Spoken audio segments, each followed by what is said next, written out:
Communiqué numéro 001/2016 du parti CNDD-FDD du 5 janvier 2016.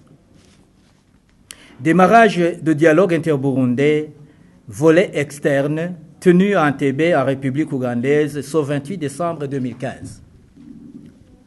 Premièrement, en date du 28 décembre 2015 à Entebbe, en Ouganda, s'est réellement tenue une cérémonie d'ouverture du dialogue interburundais sous la facilitation ougandaise parrainée par son Excellence Yoweri Kaguta Museveni, président de la République ougandaise.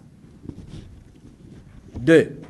Ont été invités à cette cérémonie des représentants du gouvernement burundais, du parti CNDD-FDD, de quelques membres de l'opposition démocratique, de presque la totalité de l'opposition radicale et putschiste, renfermant les membres des médias, de la société civile et des confessions religieuses, qui se sont illustrés de près ou de loin dans les manifestations violentes et sanglantes depuis le 26 avril 2015 au Burundi.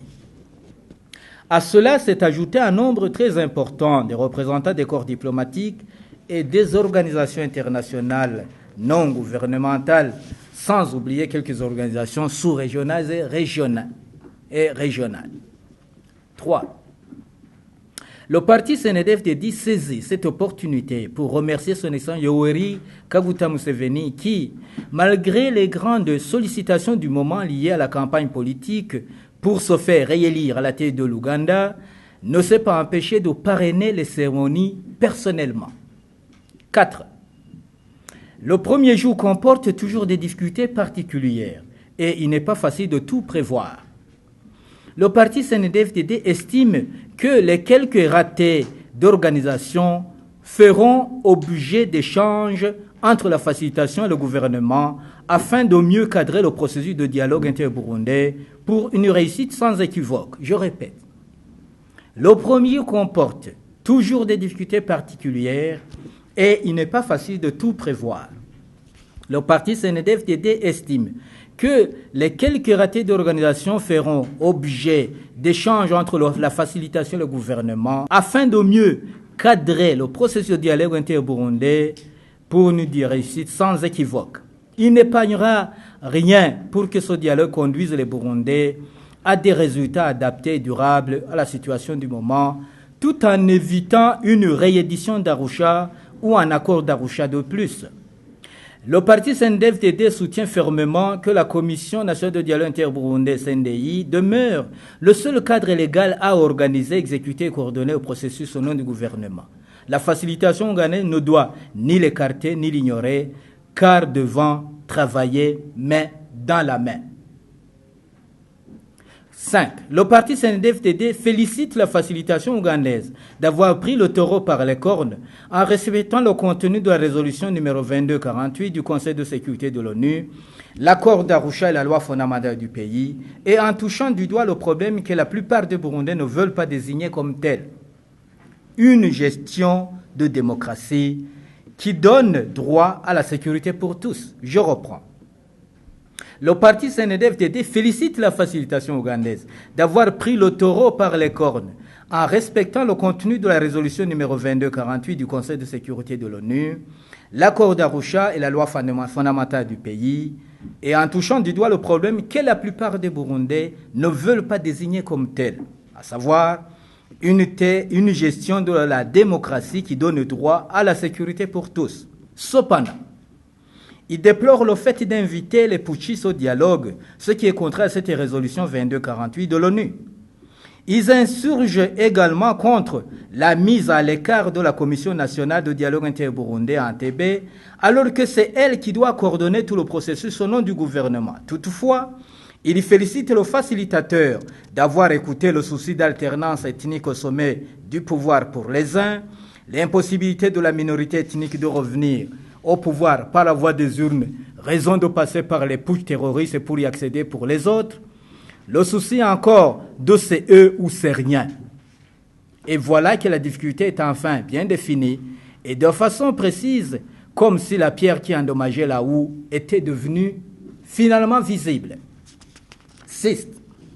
Le parti CNDD-FDD n'a jamais cessé de soulever cette question de savoir Pourquoi toujours une tension autour des élections, avant et après, jusqu'au versement du sang des innocents? En 1961, le prince Louis Rwagasore, héros de l'indépendance, a été assassiné avec toute sa famille au lendemain des élections.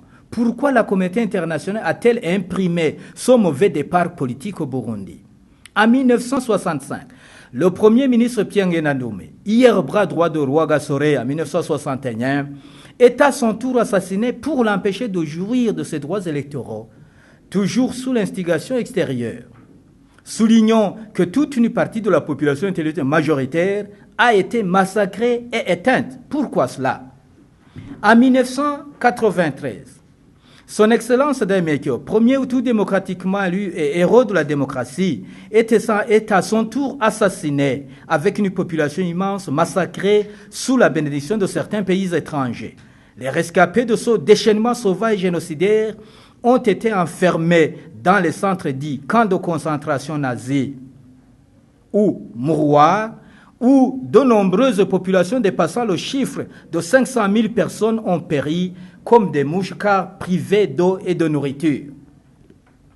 En 1996, 5 000 réfugiés burundais, chassés par l'avancée du FPR, Inkotanyi, dans la vallée de la Rusizi, en République démocratique du Congo, RDC, ont été tous massacrés par ce même FPR Inkotanyi à l'entrée de la ville de Shabunda et jetés dans la rivière autour de cette ville sous la bénédiction de Bill Clinton, alors président des États-Unis, issu du Parti des démocrates.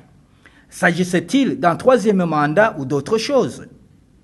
Des coups d'État intempestifs ont eu lieu dans ce pauvre pays de l'Afrique de l'Est, mais la communauté internationale s'est tue car elle savait tout ce qui allait se passer.